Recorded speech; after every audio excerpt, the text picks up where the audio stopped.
तो स्वागत है आप सभी का अपने इस नए दिन में यानी कि 13वें दिन में। और आज हम लोग जानेंगे कि आखिर 13वें अध्याय में आचार्य चाणक्य ने क्या कहा है और आज हमें क्या क्या नई चीजें सीखने के लिए मिलने वाली है। तो आइए चालू करते हैं बिना टाइम वेस्ट करे, वो भी नई पेंसिल के साथ। अब मैंने ये ली है भाई साहब, ब्रांड प्रमोशन नहीं कर रहा हूँ, डॉम्स की ली है और ये ट्रायंगल शेप की है। अब क्योंकि नटराज गोल होती है तो उसको करना आसान होता है। और देखते हैं अब कि पेंसिल से भी क्या कुछ फर्क पड़ता है कि कुछ होता है। तो आओ चेक करते हैं कि आखिर 13वें अध्याय में आज हमको क्या क्या सीखने के लिए मिलेगा। हुई।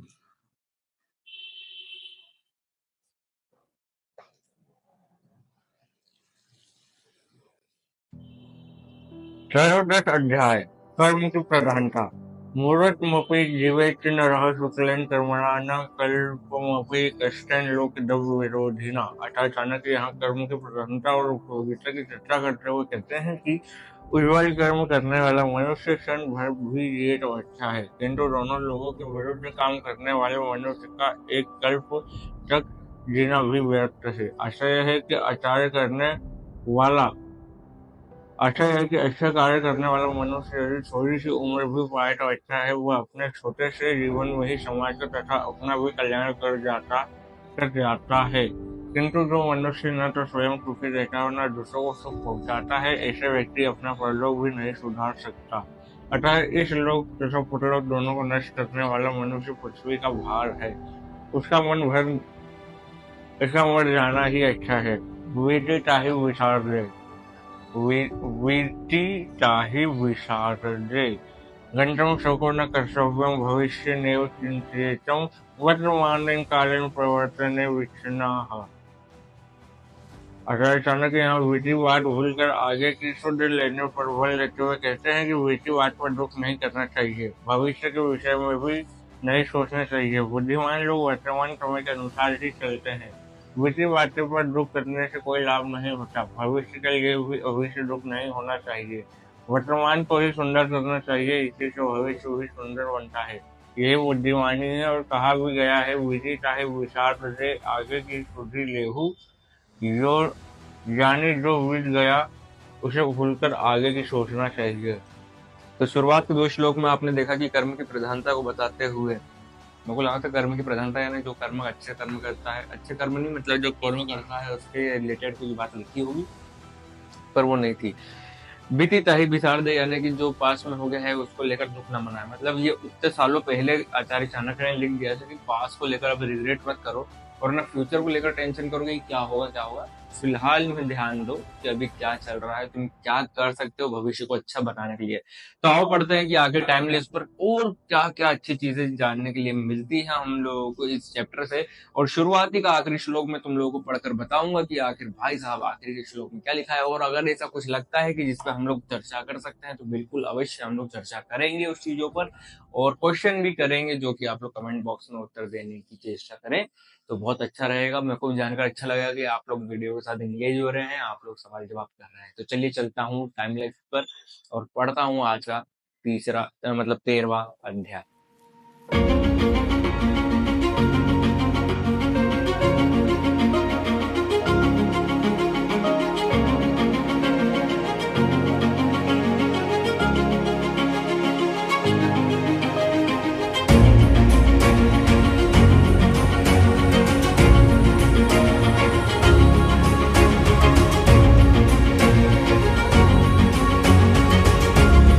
तो फाइनली वो टाइम आ गया भाई साहब जहां मैं आपको पढ़कर बताऊंगा कि आज के आखिरी श्लोक में क्या लिखा है और किस चीज के बारे में लिखा है। और वाकई बात मानो भाई साहब, जो इनने किताब लिखी है या जो उनकी सोच थी आचार्य चाणक्य की, वो आज के टाइम से बहुत सही है।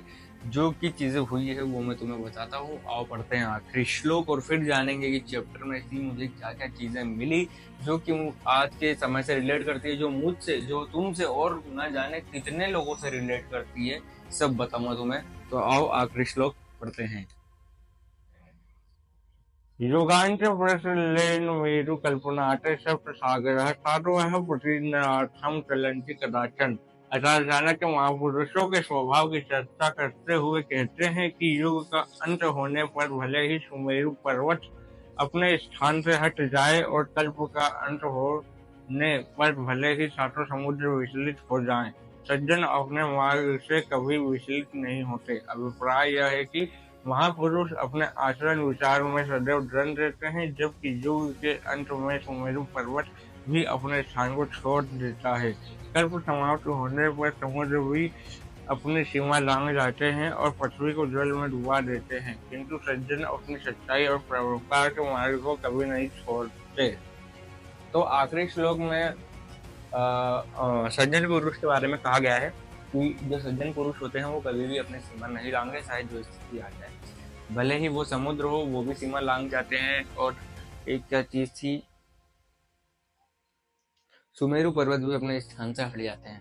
पर एक ये श्लोक हुआ, एक पिछले चैप्टर में श्लोक हुआ जहाँ पे ये दिया था, पिछले लास्ट 2 या 3 चैप्टर में, कि उन्होंने वापस से वही बोला था कि हाँ शायद राम जी के बारे में, देवताओं के बारे में बोला था कि कलयुग प्रारंभ होने पर 1500 वर्षों में ग्राम देवता छोड़ देते हैं। तो 2500 या 3000 या 5000 वर्ष पूर्व होने पर गंगा अपना स्थान छोड़ देती है। तो ऐसा लग रहा है जैसे कि या तो नरेटर ने कुछ ऐसा मिस्टेक करा होगा, जिन्होंने ये बुक लिखी और नरेट करा है इसे, या तो उनसे कुछ मिस्टेक हुआ है, क्योंकि ऐसा कोई इंसान कैसे बता सकता है कि युग के अंत होने पर या पृथ्वी के अंत होने पर सुमेरु पर्वत अपना स्थान छोड़ देता है। या हो सकता है कि उन्होंने एक अनुमान लगाया हो कि ऐसा हो सकता है, बट सज्जन पुरुष अपनी चीजें नहीं छोड़ सकता, और गलती से यहाँ पर जाएगा की जगह तो लग गया है कि जाता है, या पर्वत छोड़ नहीं देता या छोड़ देता है, ऐसी चीज हुई है। और ऐसे ही उस कलयुग वाले भी श्लोक में हुआ होगा।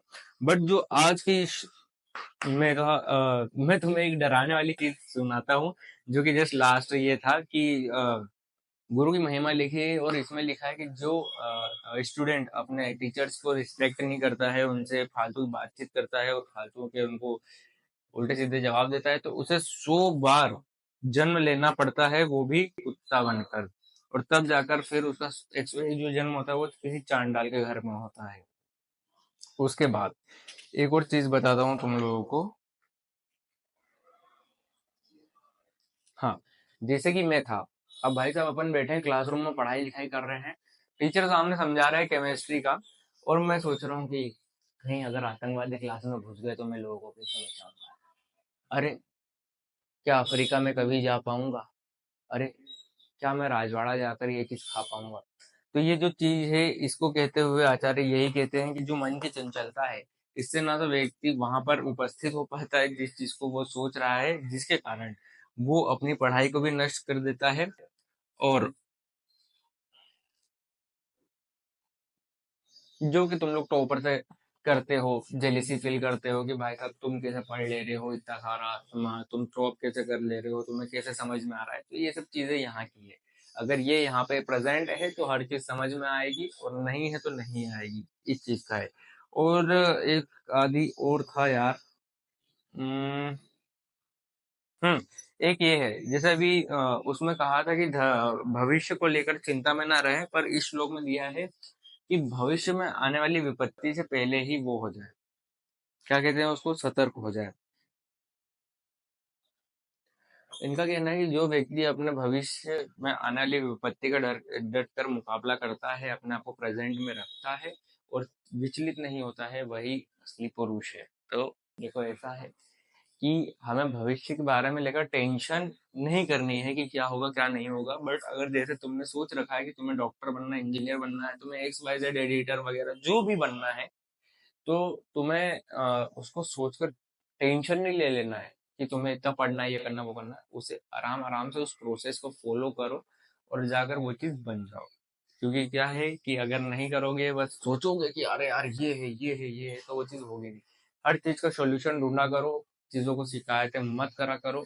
और चलो अब मैं चलता हूँ, बहुत ज्ञान दे दिया तुम लोगों को इस बारे में। अब कल मिलते हैं 14वें चैप्टर के साथ, 14वें दिन के साथ। तब तक के लिए तुम लोग अपना थोड़ा सा ज्यादा ख्याल रखो, क्योंकि मौसम खराब है और तुम लोग तो खराब हो ही। ठीक है, तो चलता हूँ, मिलता हूँ कल। तब तक आप लोग बने रहें अपने इस दोस्त के साथ।